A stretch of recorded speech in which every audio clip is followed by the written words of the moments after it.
Abby, let me tell you, we've done more in the United States of America than any other country. All the emissions coming from Asia. Joe mentioned if the United States of America does not cut our emissions by at least 50%, I'm going to grow up and just not stop fighting emergency. I have been on hunger strike. We haven't eaten for 7 days, Joe. Tuesday. Joe mentioned.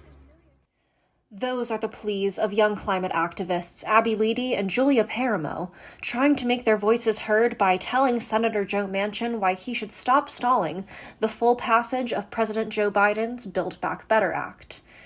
Abby and Julia are 2 out of the 5 hunger strikers who went without food for 2 weeks in hopes of pushing lawmakers to deliver on climate policy included in Build Back Better. The bill is currently stuck in the Senate, and Senator Manchin himself said he's skeptical whether or not it will get passed this year. There's some really good historic shit in this bill that if it passed would make people's lives materially better. I was in Lake Charles, Louisiana this summer. It's a city in Louisiana that got hit by 2 hurricanes in a row last year, and a third of the buildings there are still partially destroyed. Afterwards, nothing happened. This hurricane rolled in, it destroyed all these places, and then just nothing.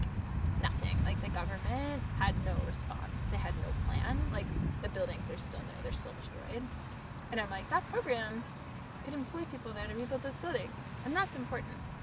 Abby is referring to the Civilian Climate Corps, which would hire 300,000 young people to restore forests and wetlands to prevent the effects of rising temperatures.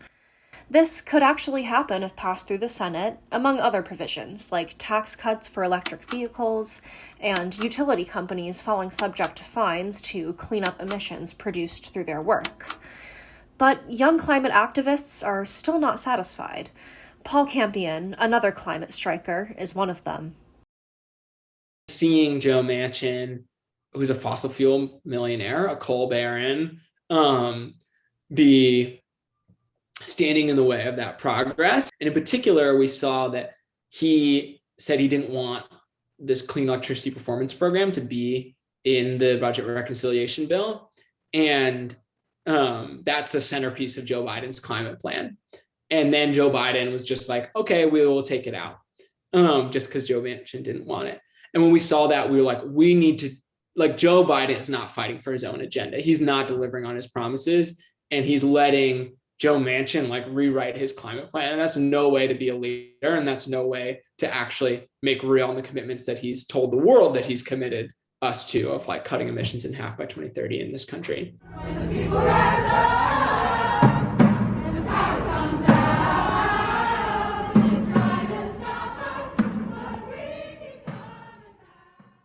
It's really hard to have an ethical conversation when there's a lot of acronyms and a lot of figures, and it's really hard to connect those figures to people's lives or individuals that we care about. But hunger strikes make that really clear, and the history of hunger strikes make that really clear. So thinking of imprisoned folks who have done and still currently do hunger strikes, to mention deplorable conditions in prisons. Thinking of the New York City cab drivers who happened to strike on the same day as we did, as well as I think there's 4 Palestinian folks that were also on hunger strike. The suffragettes used it.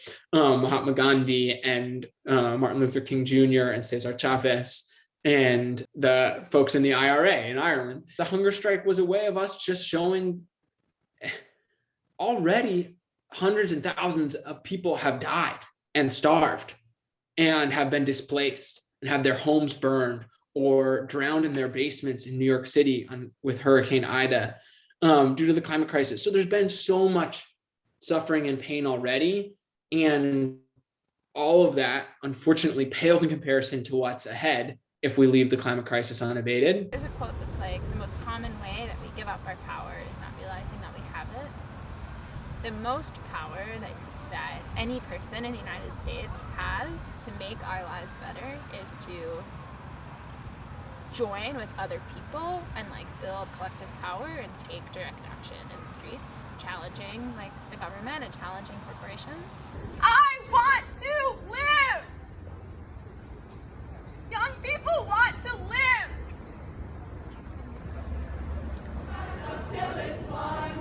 Most recently, the group confronted Senator Manchin at his yacht for the 5th time on December 3rd. They protested through the night with music, dance, call and response, and their distinctive orange and yellow signs. Izzy Angeli, Washington, D.C.